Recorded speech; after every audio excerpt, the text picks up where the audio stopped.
sahabat terkasih, kita dengarkan renungan penghibur jiwa, seri Dalam Lembah Kekelaman. Kita tidak perlu sendirian menanggung pergumulan-pergumulan yang berat. Daud menunjukkan bagaimana menghadapi lembah kekelaman itu.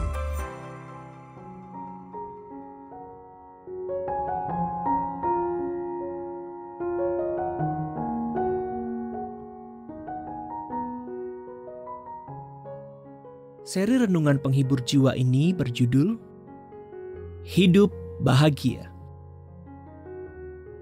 Firman Tuhan dalam Wahyu 21 ayat 1-17 mengatakan, "Lalu aku melihat langit yang baru dan bumi yang baru, sebab langit yang pertama dan bumi yang pertama telah berlalu, dan laut pun tidak ada lagi. Dan aku melihat kota yang kudus, Yerusalem yang baru, turun dari sorga, dari Allah, yang berhiaskan bagaikan pengantin perempuan yang berdandan untuk suaminya. Lalu aku mendengar suara yang nyaring dari tahta itu berkata, 'Lihatlah, kemah Allah ada di tengah-tengah manusia, dan ia akan diam bersama-sama dengan mereka.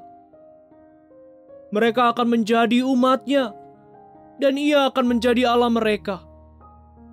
Dan ia akan menghapus segala air mata dari mata mereka, dan maut tidak akan ada lagi.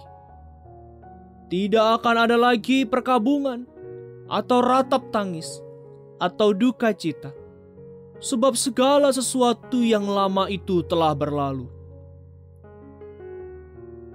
Ia yang duduk di atas tahta itu berkata, 'Lihatlah, aku menjadikan segala sesuatu baru.'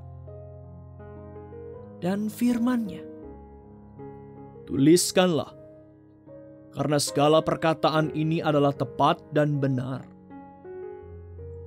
Firman-Nya lagi kepadaku, 'Semuanya telah terjadi. Aku adalah Alfa dan Omega, yang awal dan yang akhir. Orang yang haus akan kuberi minum dengan cuma-cuma dari mata air kehidupan. Barang siapa menang, ia akan memperoleh semuanya ini. Dan aku akan menjadi Allahnya, dan ia akan menjadi anakku. Tetapi orang-orang penakut, orang-orang yang tidak percaya, orang-orang keji, orang-orang pembunuh, orang-orang sundal, tukang-tukang sihir, penyembah-penyembah berhala, dan semua pendusta, mereka akan mendapat bagian mereka di dalam lautan yang menyala-nyala oleh api dan belerang. Inilah kematian yang kedua.' Maka datanglah seorang dari ketujuh malaikat yang memegang ketujuh cawan, yang penuh dengan ketujuh malapetaka terakhir itu. Lalu ia berkata kepadaku, katanya, 'Marilah ke sini. Aku akan menunjukkan kepadamu pengantin perempuan, mempelai anak domba.' Lalu di dalam roh, ia membawa aku ke atas sebuah gunung yang besar lagi tinggi, dan ia menunjukkan kepadaku kota yang kudus itu, Yerusalem, turun dari sorga, dari Allah. Kota itu penuh dengan kemuliaan Allah dan cahayanya, sama seperti permata yang paling indah, bagaikan permata yaspis, jernih seperti kristal. Dan temboknya besar lagi tinggi, dan pintu gerbangnya 12 buah. Dan di atas pintu-pintu gerbang itu ada 12 malaikat, dan di atasnya tertulis nama ke-12 suku Israel. Di sebelah timur terdapat 3 pintu gerbang, dan di sebelah utara 3 pintu gerbang, dan di sebelah selatan 3 pintu gerbang, dan di sebelah barat 3 pintu gerbang. Dan tembok kota itu mempunyai 12 batu dasar, dan di atasnya tertulis ke-12 nama ke-12 rasul anak domba itu. Dan Ia yang berkata-kata dengan aku mempunyai suatu tongkat pengukur dari emas untuk mengukur kota itu serta pintu-pintu gerbangnya dan temboknya. Kota itu bentuknya 4 persegi, panjangnya sama dengan lebarnya. Dan Ia mengukur kota itu dengan tongkat itu. 12.000 stadia. Panjangnya dan lebarnya dan tingginya sama.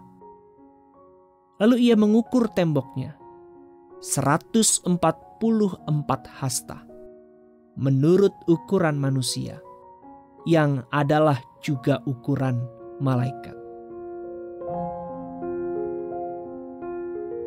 Sahabat, ayat emas ini diambil dari Wahyu 21 ayat yang keempat, versi bahasa Indonesia sehari-hari.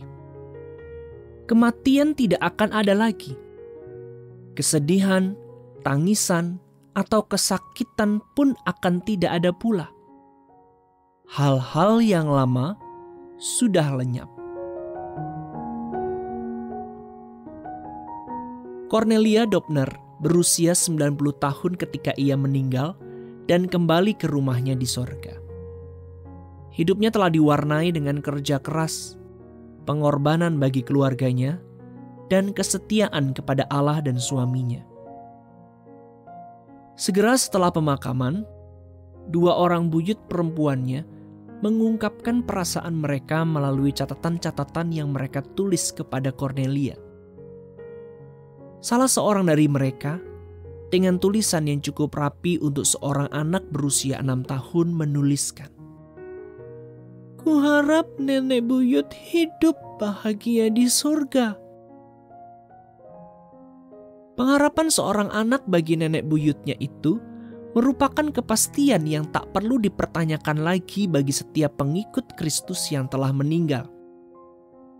Alkitab menjelaskan rumah kekal kita sebagai suatu tempat di mana tidak akan ada lagi penderitaan, perkabungan, ratap tangis, kesakitan, kenajisan, kekejian, ataupun dusta. Alkitab juga menyatakan kepada kita apa yang ada di sana. Sang anak domba, yaitu Yesus, umat tebusan, sungai air kehidupan, tahta Allah, pohon kehidupan, dan terang Allah. Yesus mengatakan bahwa Dia akan pergi dan menyiapkan suatu tempat bagi kita. Rasul Paulus menggambarkan tempat itu sebagai tempat di mana kita akan selama-lamanya bersama-sama dengan Tuhan. Jika itu bukan suatu kebahagiaan, lalu apakah itu? Ya, sama seperti Cornelia Doppner, setiap orang percaya di dalam Yesus Kristus dapat menantikan suatu hidup bahagia di sorga. Setelah penderitaan di bumi, ada sukacita sorgawi. Setelah kegelapan bumi, ada fajar kemuliaan. Setelah pertempuran duniawi, ada damai indah yang kekal. Setelah malam di bumi, terbitlah mentari surgawi. Sahabat, bersama Yesus untuk selamanya adalah puncak dari segala kebahagiaan. Terima kasih sudah mendengarkan renungan penghibur jiwa dari Our Daily Bread Ministries. Untuk berlangganan renungan kami, silakan daftarkan diri Anda melalui situs santapanrohani.org. Pelayanan ini didukung oleh persembahan kasih dari Anda yang memampukan kami untuk menyampaikan hikmat Alkitab yang mengubahkan hidup kepada lebih banyak orang. Tuhan Yesus memberkati.